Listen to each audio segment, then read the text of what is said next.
ఒక అడవిలో పులిపిల్ల తిమ్మి మరియు సింహపిల్ల సిమ్ము ఎంతో మంచి మిత్రులు. వీరిద్దరూ ప్రతిరోజు కలిసి ఆడుకుంటూ ఆనందంగా కాలక్షేపం చేసేవారు.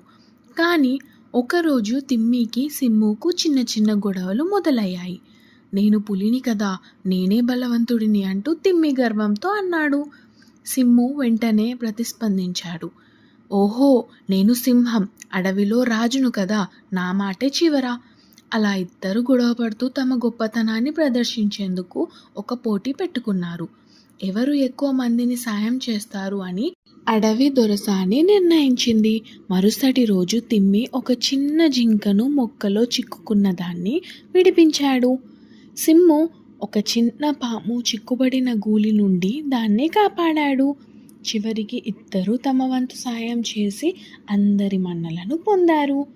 దొరసాని నవ్వుతూ చెప్పింది, బలమే కాకుండా మంచి మనసు ఉండాలి. మీరు ఇద్దరూ గొప్పవారు. సహాయం చేసే హృదయం ఉన్నవారే నిజమైన వీరులు. అంతలో తిమ్మి సిమ్ము ఇద్దరూ అర్థం చేసుకున్నారు. వారిద్దరూ గర్వాన్ని మర్చి మిత్రత్వంతో కలిసి పెరగాలని నిర్ణయించుకున్నారు. గర్వం కాదు, మంచి మనసు మన నిజమైన గొప్పతనాన్ని చూపిస్తుంది. Bye bye.